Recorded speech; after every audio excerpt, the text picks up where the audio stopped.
Welcome again, friends, and welcome back, JG. JG is now in the US, San Francisco, back at Ananda Village. It's 6 o'clock early morning there. Thank you, JG, for joining us from there. Oh, Over to thank you. you. It's great. It's great to be back, and I mean, being in India and of course then visiting everybody and then, traveling on back with my adventures. It's a joy to be back. Uh, and I'm almost over the jet lag too. So, and believe me, when you have jet lag coming back this way, it's very easy to get up at 6 in the morning. I was up at 3:30. So Okay, all right. Okay, so this is the last class for Rubaiyat friends, and it has been such a beautiful journey together, and we really appreciate and express our gratitude for staying steady through this journey with us. It's been wonderful to share our understanding, gain from JG's experience and inspiration, and from all of you. So thank you. And this is a very special session today. And we'll start with 70 and 71 with Soumya. By the way, so Seema, you knew Seema a few weeks ago. Seema has now become Soumya. With Bhagyashree, the window that you see with Bhagyashree, though, so we have Soumya there now. And Soumya will start us off with 70 and 71. Soumya, would you like Jai to? Guru, friends. Jai Guru. Thank you, Lazy. And it's truly a very, very wonderful experience to go through this whole book study. I'm going to start with everyone for sharing throughout this study. Before I start, I want to thank all of you for sharing all the wisdom and expression for this book study. So I'm going to read quatrain 70. Indeed, repentance oft before. I swore, but was I sober when I swore? And then,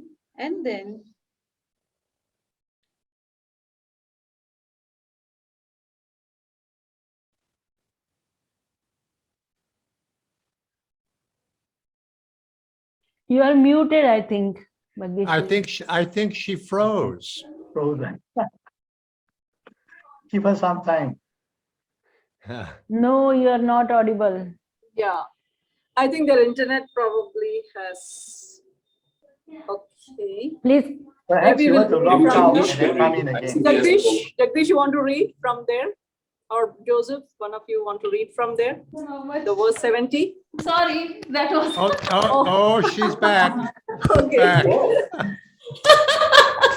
Amazing. I think they're in different rooms. You ended by saying, and then, and I kept waiting. What's next? Here's the point. Start all over again. Indeed, repentance oft before. I swore, but I was sober when I swore.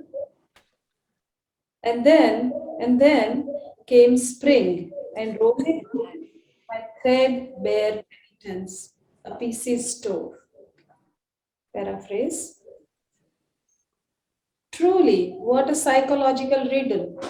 I always felt remorse after having succumbed to sense temptations. Solemnly each time, I swore to banish weakness from my consciousness. Later, alas, when sense satiety diminished, and when its reproving gaze appeared to be less stern, I wondered, had I been wise to soar? Had my mental state at that time been normal? Had I not perhaps acted under the hypnosis of my emotions rather than out of genuine remorse? I stood mentally divided between two river banks, repentance born of resolution on the one hand, on the other hand, forgetfulness of the remorse I had felt. After every winter of self discipline, there appeared to my mind the spring flowers of sense temptation, awakening in me anew the hope of fresh sense enjoyments. Time and again I tore to shreds my worn, faded garment of repentance and surrendered joyfully to the siren call of sense delights. Ah, I think one of the biggest challenges many people face when they come on the path to recognize that we are tempted by the sense temptations, and then at the same time you also learn as we come on the path, we learn to realize that this sense, we have to overcome these sensorial experiences and overcome, and also have to understand that the true joy lies somewhere else. So to be able to taste the true joy, we try to overcome those sensorial temptations, and we fall and we come back again, and this tug of war between giving up our temptations and then again you are brought back. So in expanded meaning, actually, it talks about the fact that how do we fall? Mainly it happens when we are drowning ourselves in sense delight, and then we go back to that false sense temptation again and again. So I think that is mainly what it talks about. But what I get from here is, the gist of it is that even though after drowning in sense temptation, you are trying to overcome it and realizing that you want to give up those temptations, you want to overcome those sense temptation, is what I understand from here. Thank you. You know, I had when I read this one, I found it actually very encouraging in some sense, because Omar is not talking about you should do this or you should do that or this or that, which is, I think, in a spiritual path, we know that he wasn't lecturing to us. What he was doing, he was just sort of saying, this is what's happened to me again and again and again. And he was just sort of talking from, it seems like he was just expressing his personal opinion or his personal experience. And then you think, oh, here's this great soul, this great soul, and he's just like me. And then there where he's talking, there I go, and I think all of us can relate to, you fall away from your resolutions, and and then you think, no, I'm gonna really, buckle down, and I'm gonna be disciplined, and I'm gonna do it, and you're so resolved, that yes, I'm gonna do it. Well, a little time goes by, and then you look back and you're saying, but wait a minute, and then that resolution begins to fade, and the next thing you know, you're back where you were before, again and again and again and again, and it's like it just, and I think everybody can relate to that, and I think in a sense here you see this, but I think in the background, okay, but yet here was a great soul, self-realized soul probably, and yet he's empathizing with us in our situation. I say, well, he was able to overcome and to stick to his resolution. So I guess probably I can too. And all the great ones, they basically have all come and trodden the same road that we're traveling, and they succeeded, and they kept on keeping on, and they finally succeeded. So I find this one is a great encouraging, as I find it encouraging, because I can feel that empathy and that camaraderie, you might say, for a fellow traveler who actually succeeded and went on. So that was my impression. I just share my observation, a quick one. I think he's being truthful and authentic in his sharing, and that come across very well with ordinary aspirant. And there's certain degree of humanity and connectedness, and that is encouraging, right? So it shows his vulnerability, right, of humanity, humanity's vulnerability, and in that vulnerability, there isn't the loss of hope, really, because he's able to show us the way that how to move forward. So that is very nice. I mean, I agree with you. Yeah. Okay. Yeah. Yeah, Thank you. yeah, that's what I feel too. His humanity, I think that's a nice way to say that. Yeah. Yeah, and at the same time, it's a bit of it's kind of fun, to observe what is going on with him. It's kind of funny, right? Yeah.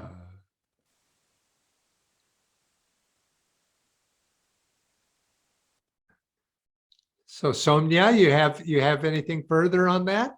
I would add after, of course, listening to all of you, I also feel that it's true actually. It made me think that it's human, it's everybody goes through it, and he puts it somewhere. It also gives you that little, exactly what Jaji said, that little encouragement, that you can. On one hand, he's talking about falling off because of the temptation, and because of that only you also feel that when the great man like him is talking about it and still reaching to a stage where probably higher stage, and so there is a hope for us when we fall off, there is we can also say that okay, you fell once of out of your habit or out of your temptations, but there is a hope. You can still overcome and succeed. Yeah. So anybody else? Should I read the next one? Anybody? Okay, now how would you sum that up Oh, yeah. in a couple of words? That's true. So what I wrote is that even though after drowning myself in sense delight at having done that so many times, I went back to that false temptation to rise again, although to realize that I have fallen back. At the same time, I take a step and say that I'm going to rise again and not stop there. Yeah, I kind of remember by your saying that, you reminded me what Swami used to say. He says, never say that you failed. Just rather say, I have not yet succeeded. And so your focus is in the positive direction. I have not yet succeeded. So success is affirmed rather than the failure. Yeah. Also, Jayaji, can you hear me? Yes. Yes. So I was reminded of this thing Swami writes in the book Hindu Way of Awakening, that often in different traditions there is this tendency to look at their gods or saints or avatars as if they were born perfect, always. And Swami says, of course, avatars are a perfect incarnation of God, and one could say their life is perfect.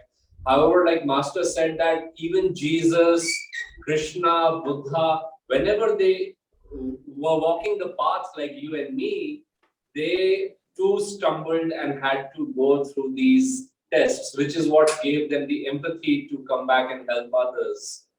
So I was also reminded of that because in such an open way, Omar Khayyam is sharing that journey.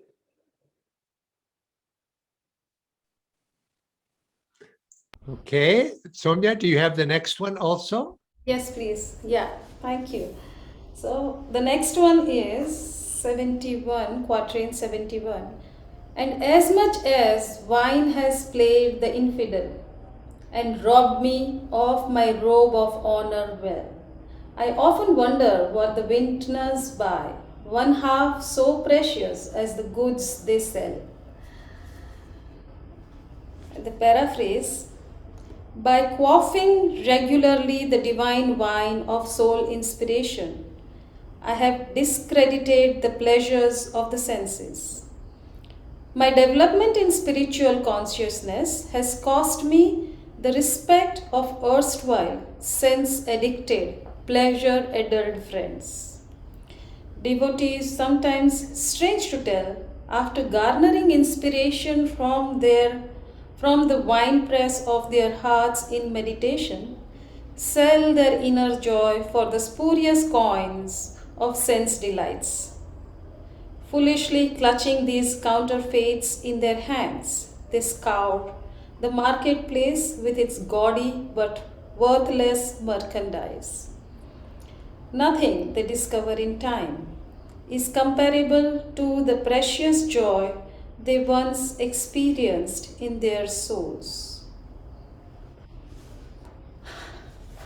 So, here, I think what Khayyam is trying to talk about is that how we kind of feel this peer pressure, from the social dilemma which we go through when you come on the path. Suddenly there is this joy of achieving that understanding that you want to know God, even that much you have realized, and people around you are somehow they are trying to draw you by their comments, by their expectations, by the social certain responsibilities. It just tries to pull you out from there. And sometimes I hear somebody recently was quoting that I am a spiritual fool. And some people go through this kind of dilemma after coming to the path, and then they are pulled out from the spiritual path just to please their friends and families and acquaintances, although not convinced, but just because they have been used to being in that circle, being in that environment, acquaintances and interactions. They just, I mean, it's very, very nicely put. They sell their coins, they sell their inner joy for the spurious coin of sense delights. Now that is something which is where the challenge is, and Khayyam is trying to say that you are tempted by all these people, and you will fall back. You will fall off the path, and you will be called back by such challenges. So that is what, that's what I think is. I'm going to open it to other people, add to their understanding. Well, if you take it to the, I had this very same impression that you just said. That was my impression too. But eventually, though, that last sentence, I noticed, he says, nothing they discover in time is comparable to the precious joy they once experienced in their souls.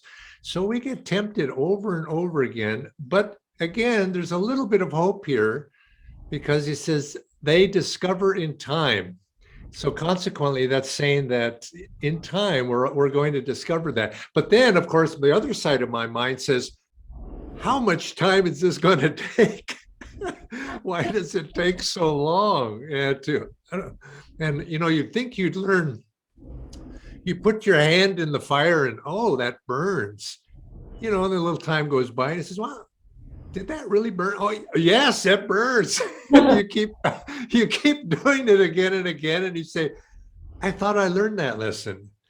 And then you keep trying it, and then how many times do we have to put our hand in the flame to realize it hurts? But he does say eventually we do learn that. And I think all of us, we look back over time and we know, okay, that's better left, aside. But I totally agree with you, what you say about friends and family and everybody. There's that, once you start down a certain road of, trying to uplift yourself and cut those shackles, it's almost as if there's an effort on, and I think there's there is an effort on people to pull you back to where you were before. Maybe it's a sense that they feel, you know, somehow you're criticizing them by taking a different path, or maybe they're defensive or whatever it might be. But and I think, you know, isn't that also mentioned in the Gita, you know, that necessity to, you know, to overcome those, oh, but they're my friends, and oh, they're my family, and how can I abandon them? And those, meaning they're symbolic, of course, of bad habits and temptations, but still there is that pull. And I think all of us have encountered that in one way or another. Old memories, you might say, are awakened in the company of people with whom we've enjoyed things in this world with.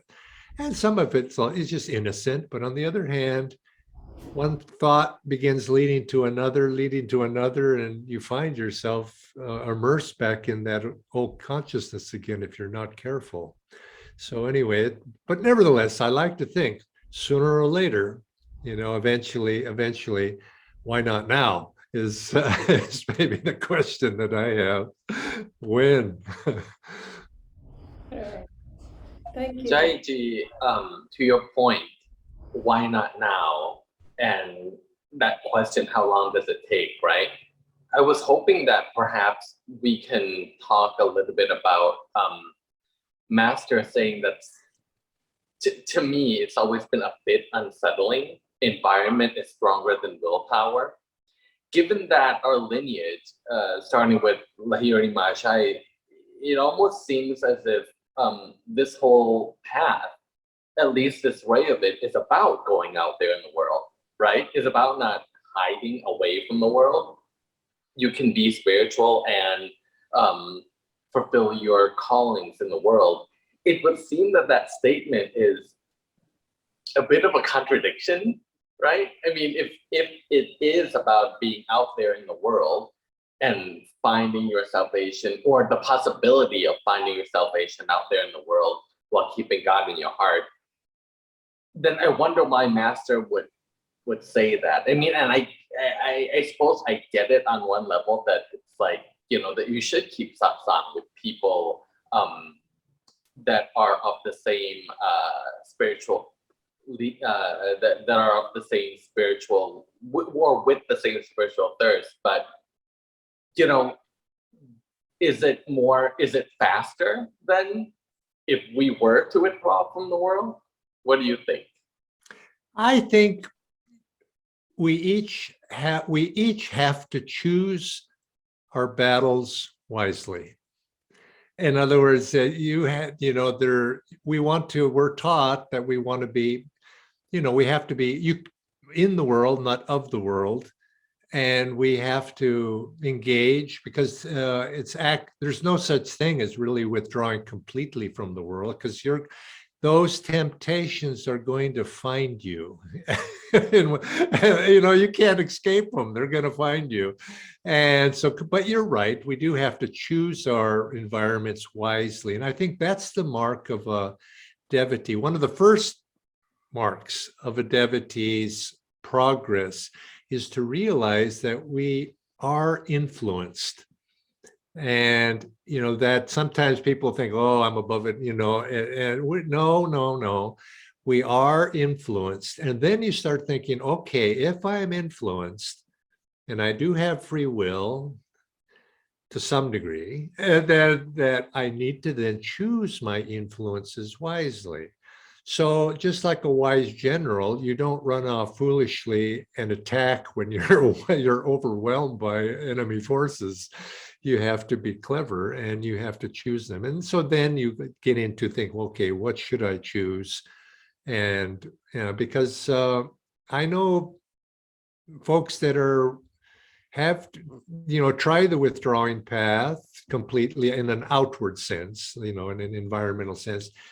They're going to run into, you know, you can't avoid your challenges one way, but you don't have to immerse yourself overwhelm yourself.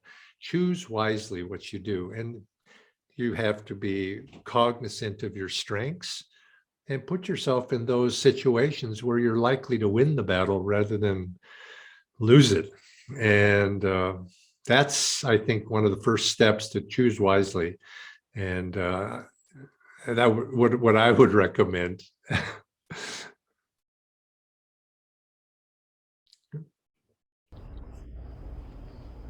Okay. I think Selvaraj has raised his hand.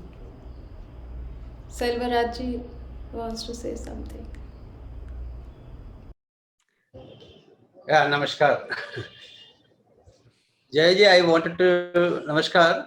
I wanted to tell you the same environment. How does it affect the habits of the people? See, all the as long as the people are influenced by the mind is influenced by these five senses, there are possibilities that mind will drag him from here to that place, even though he has chosen the right path. He will be again and again pulled away from that place. It happens. Some may be chosen the path of devotion to God, but the circumstances will not allow him. As Jayaji said, environment it is influences a lot. See, suppose in some marriages or whatever be the party nowadays. See, the man is earlier he might be enjoying all the material life, drinking and smoking, whatever be the thing. But he might have omitted all those things. He wanted to escape from that. So he has chosen the path of God and he is doing, attending satsangs and so many things. But suppose he go to some public places, there some of his friends, he try to influence him. So what after all, one packet will not going to affect you. It will not trouble you. They will be trying to influence you in such a way that if you are weak-minded, then you will be drawn. You will be, again slip from that place.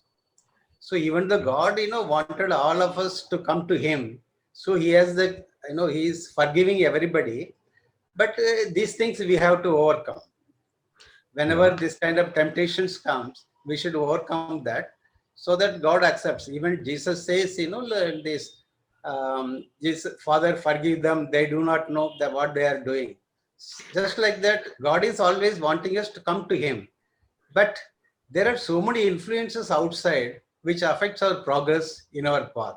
So one should be very careful in that. That's what I would like to. Yeah, I think you have to choose. You can't be empty. You can't leave your mind empty and just say, well, whatever comes of itself. I think because you can choose if you'll be drawn. There's a magnetism that's going to pull you in a direction that this world is, you could say, tilted a little bit toward being pulled into sensory world.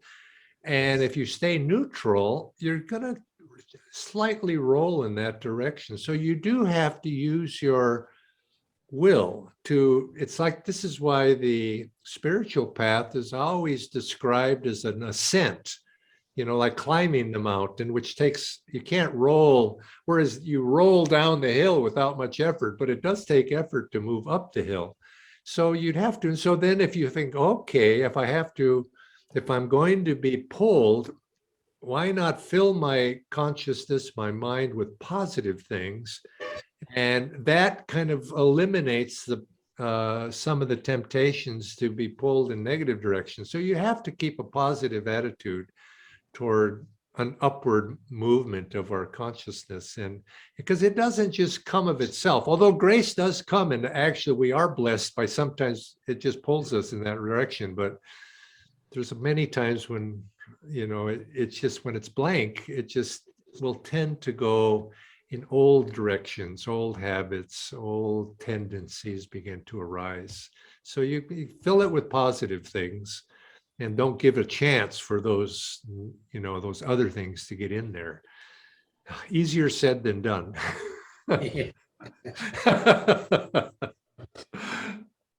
Many people could not come out of that. That's what I feel. I know. Yeah, it's difficult. So how would you sum that up, Soumya?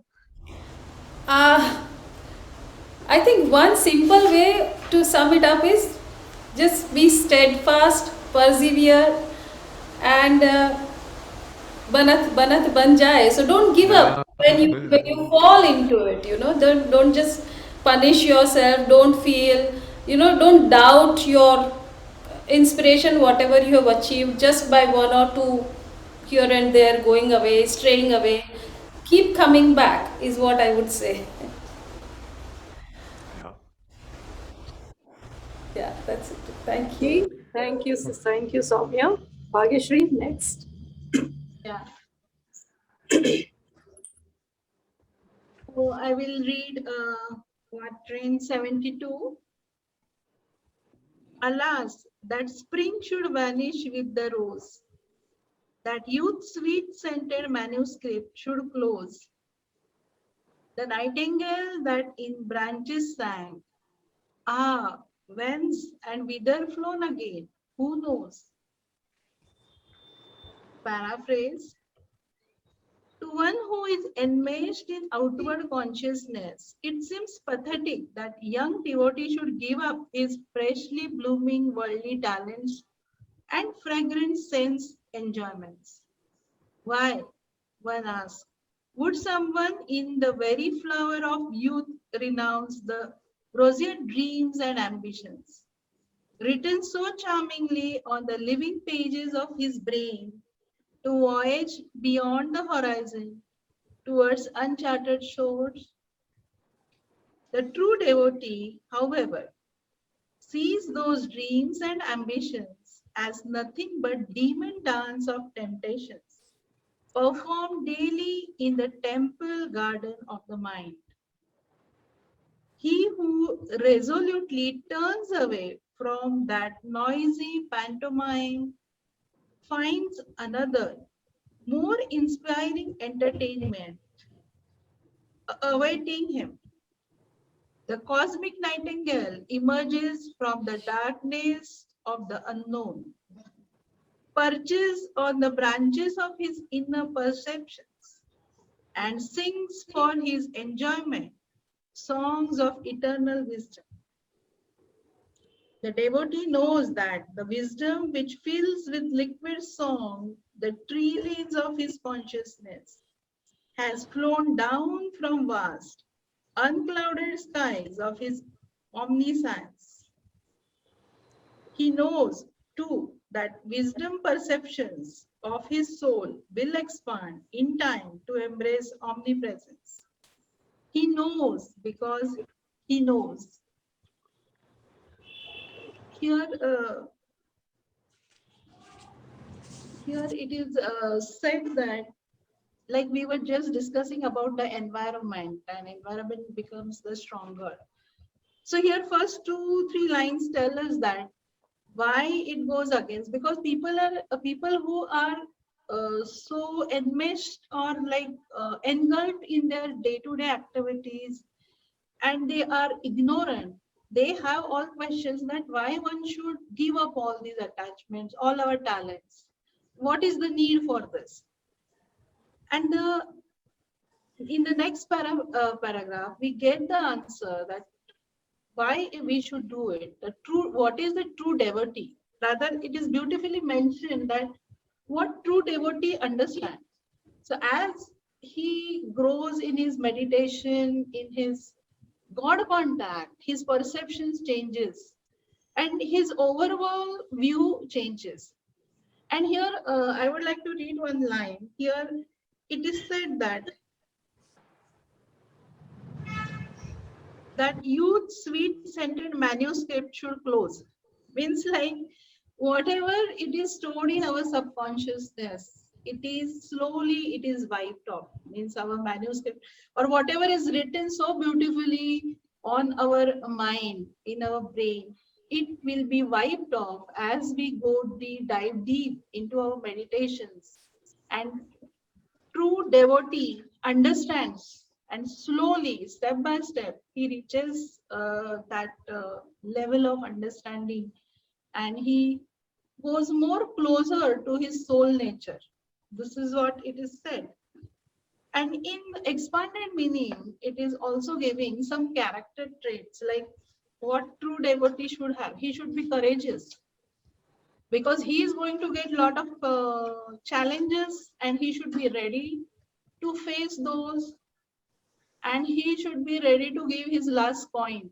Means he should be ready to give up everything if needed to achieve the God. So this is also very beautifully mentioned here. And he will know that his consciousness will finally expand, and he will understand that he is merging in the God, or he is getting a joy, a feeling of joy inside naturally develops, and he will understand. This is what I understood. I like that line at the end where he says he knows because he knows. And sometimes when you have and that basically you have a direct intuitive perception of something, you just know something is true because it's not just a belief any longer, it's your experience and you just know it to be so. But sometimes it's very difficult to explain that to somebody who doesn't know, and you almost can't explain it, and they don't understand. And so they're saying, well, you should do this or you should do that, and it makes sense to behave this way, and it doesn't make sense to behave the way you're doing. And you can't really convince somebody intellectually. You have to have experience in your own. And this experience comes, of course, as the devotee continues along their way and practice. And then you get to that point where you begin to see things in perspective that way. But still along the way, there is this temptation that to keep pulling us back. But once you do have that real perception and you do learn these lessons and you know that's not what I want to do anymore, then it starts to become firm. But it does point us to the fact that we do eventually, all of us, have to have that direct perception for ourselves. It can't just be an outer belief or hope. We have to actually, and grace comes to help us in that, and that's what the Guru does to help us in that. But eventually it's our responsibility to come to that point as individual devotees. But I do think Master helps us in this and gets us to that point. So. Anybody else have some thoughts on this one? I was struck by the poetic language. That's not easy. Master was a master really of the English language. And it's not an easy, I don't know if you've ever noticed that sometimes I have to go very deliberately when I'm reading Master's words because it's quite elegant, his use of language. One more line I'll read. It is very beautiful. The cosmic nightingale emerges from the darkness of the unknown. Means like here, as we keep on meditating, we become aware, and here that awareness is said that a cosmic nightingale means it is our intuitive perception, and it's so beautifully said that it is a cosmic nightingale who will be singing the song, and we will be understanding and merging with omnipresence. It is beautifully said. And I liked one more line in expanded meaning. To seek God requires a bold and adventurous spirit.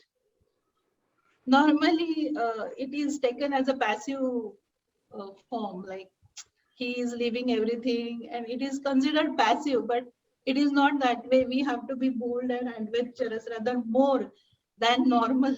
I think so. Yeah. For a nightingale, it's called a nightingale because it sings in the night.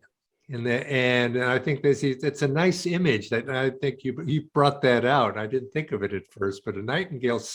And so when we're in darkness, we hear that, the cosmic divine sings to us in the night. Remind that the coming of the dawn is coming.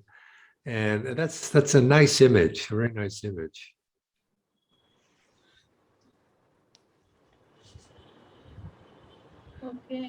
Okay, you want to sum that up in 2 sentences?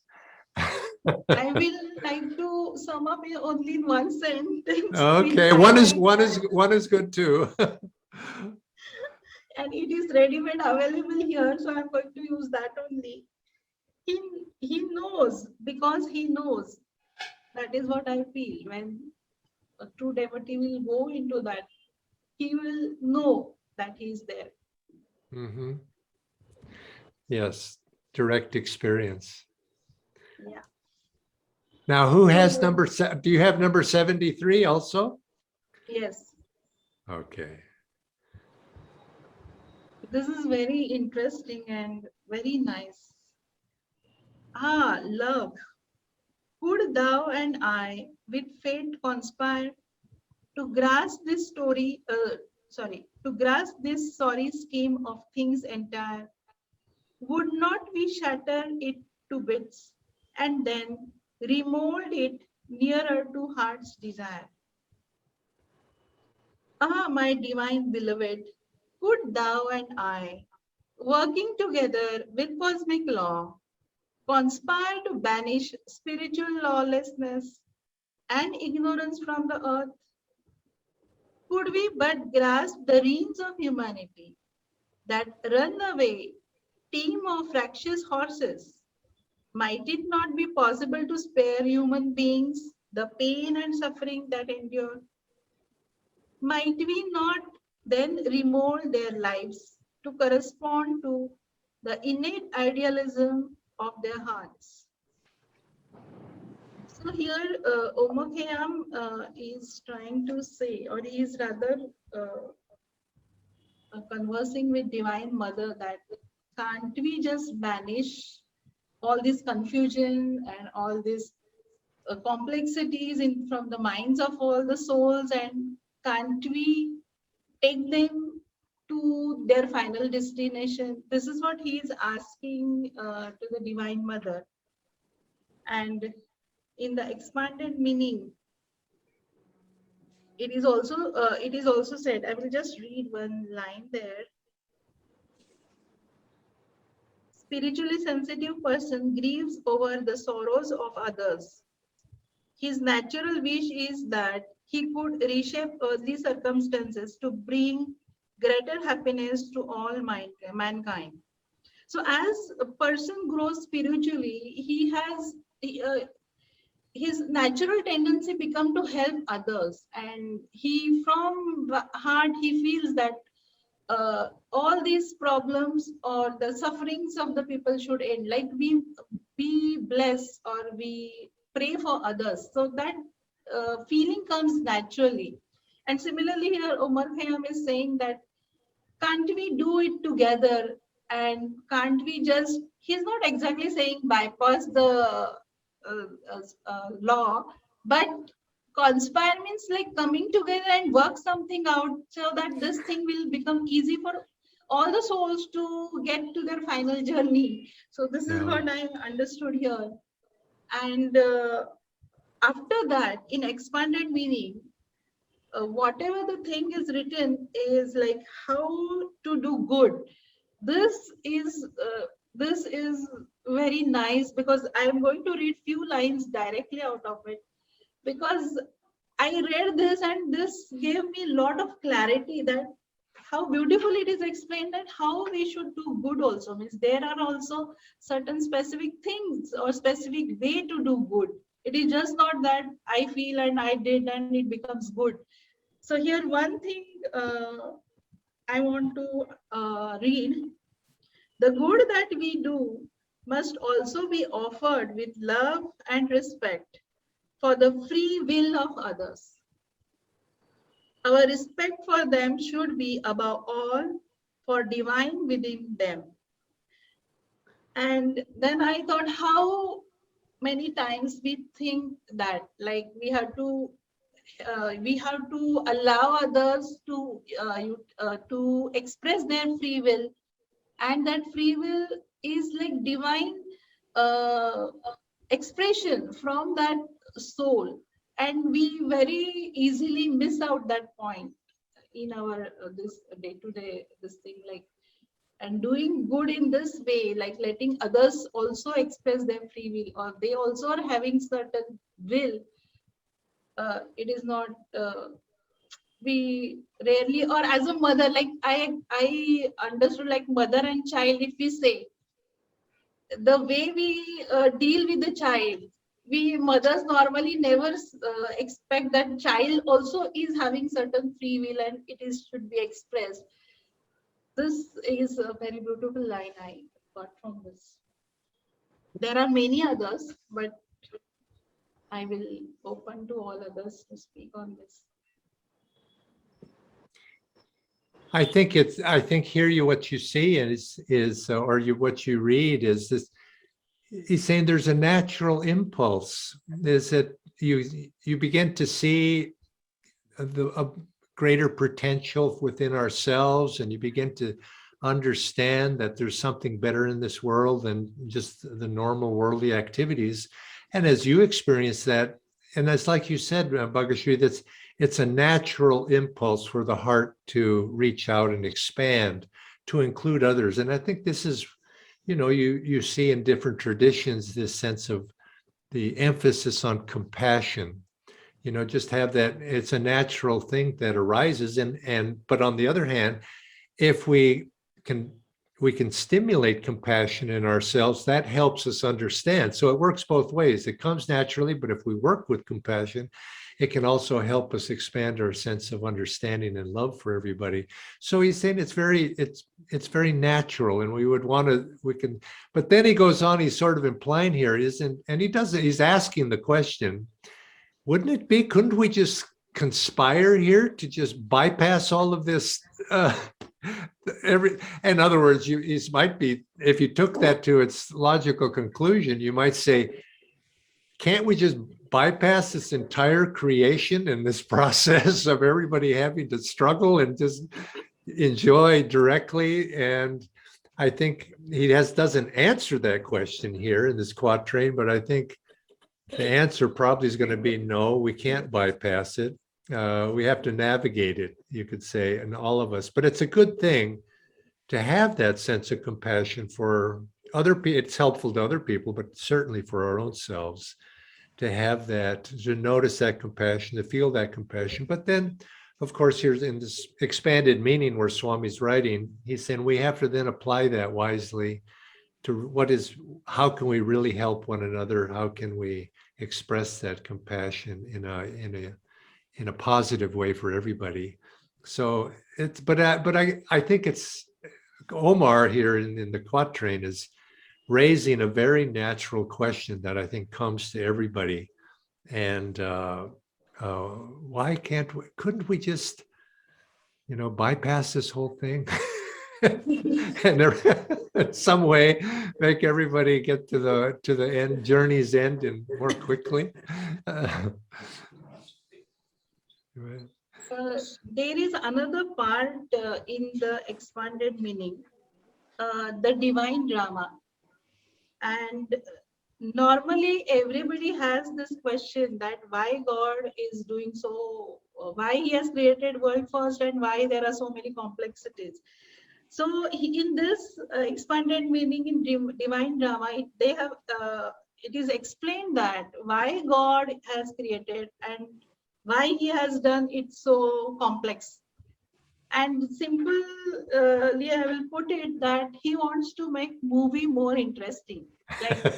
It is said that if you can understand the end of the movie, then the interest is lost. Or if you are watching some suspense movie or thriller movie and you know what is going to happen at the end, you will not put the same intention in watching that. So here God doesn't want that. God has created that. And here he wants that we should keep on facing more stronger and stronger challenges so that we will grow in the process. And he doesn't want us to understand this drama very easily. It is said that he has purposefully made it complex.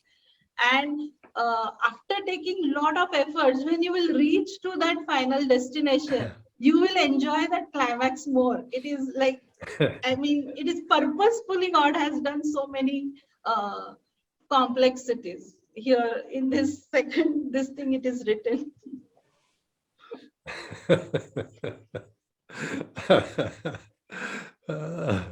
Climax has to be, it has to be very interesting. Yeah. And here one more thing is that for 365 days you have new drama. Each soul is having for 365 days. Every day his drama is new, and he is the best playwright.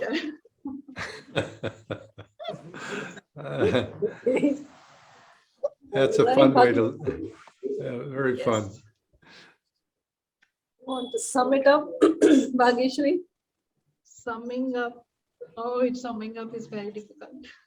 I will sum up that this is divine drama. So we have to play our role, and the hope is that finally we are going to reach our destination, because God is going to take care that we reach that destination finally.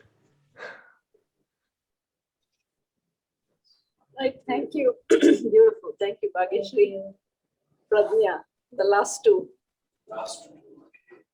I know this Quatrain 74 is what Swami sings in his the song Rubaiyat of Omar Khayyam. So it has some rhythm which he sang. I heard it in his album. Uh, so it's a moon of my delight who knows no wane. The moon of heaven is rising once again. How oft hereafter rising shall she look through this same garden after me in vain? Paraphrase. Ah, moon of divine joy, changeless forever in the inner heavens, the moon of night is rising once again. How oft hereafter in this same earthly garden, constricting to the vastness of my spirit, will she seek me, but find me gone? For lo, the name of my native state now is omnipresence. So the special line which I like in this is through this same garden after me in vain. So Master explains from this is, we many times we go with our egos, like ego is soul identified with body, and whatever action we we go by ego identification, like me I am doing, or it should come back to my personality, my personality should be glorified with whatever I am doing, or someone should praise me, or someone should look at me, it attracts the attention, the labors, what he says is for countless incarnation his ego had labored to attract his attention to the body. So this ego attracts towards himself whatever labors he has done, and then when he goes into the super consciousness, when he realizes that there is moon of divine joy which is changeless, he understands that all those labors, egoic labors, are proved in vain. And that is the beauty of it, that if you do anything by ego identity, it will go in vain. So don't be attached to your ego or personality, but go with divine joy, or work everything with the consciousness that God is working through you. He is the doer. This is so beautiful. It's coming toward a conclusion here, and where he's speaking about the meanings, he says, "She shall seek after me in vain," and he says here, "Satanic delusion rooted in the waxing and waning of duality tries consciously to hold souls to the great cycle of life and death. Once the soul is emancipated, it is free forever." And so you could see that Omar here is saying, it's not going to find me anymore because I'm free. And it's an affirmation, and it's a statement of his freedom. So it's very fitting that this would come right toward the end of this Rubaiyat.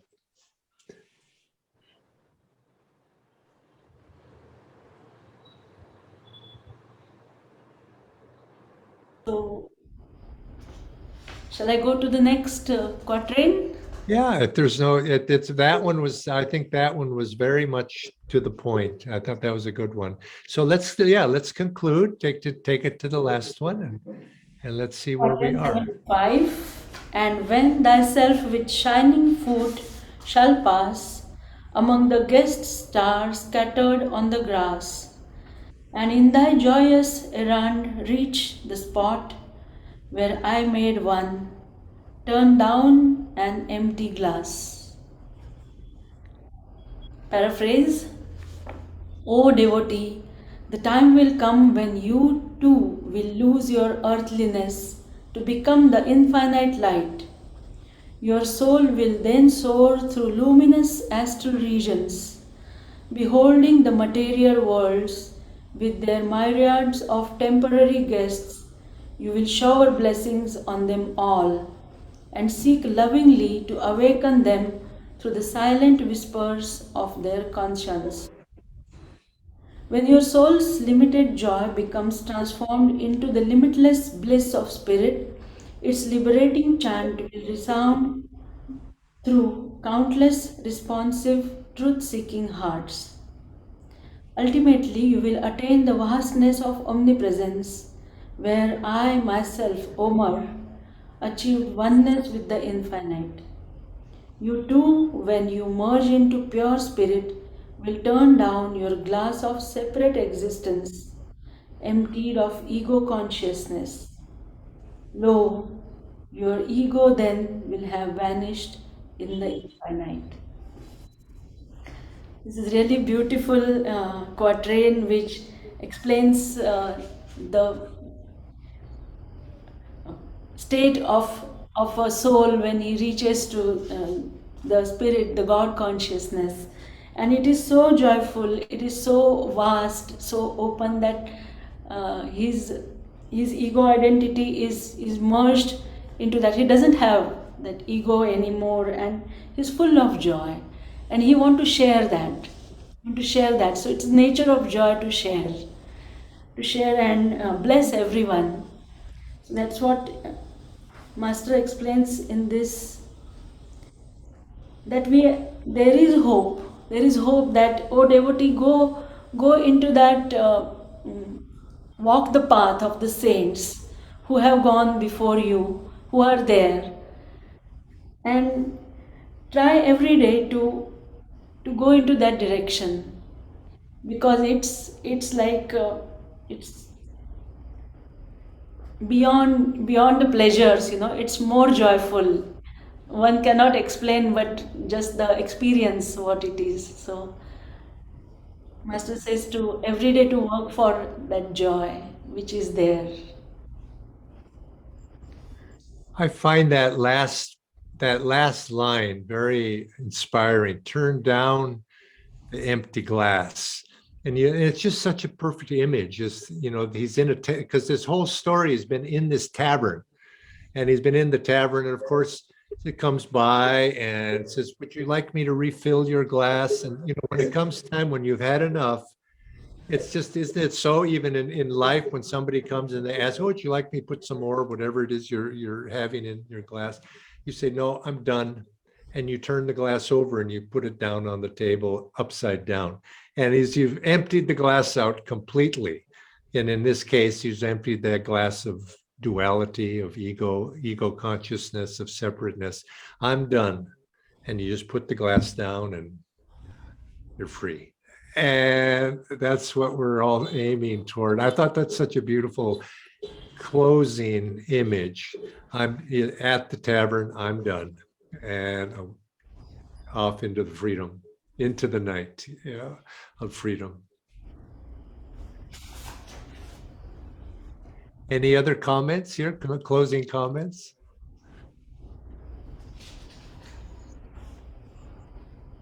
Well, Pranya, we leave it to you to sum up.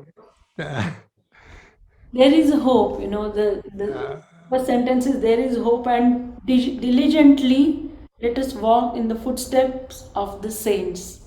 So that's what this is. The second line is, you should diligently walk in the path of saints. So don't Don't go back, just go ahead. Yeah, encouraging. That's beautifully encouraging. And realize that as we walk that path, there is a destination there. And as Master said, ultimately, it's in endlessness itself. But the light is there. And eventually, that glass of ego will be drained. It will be drained. So, thank you. Leslie, we turn it back to you.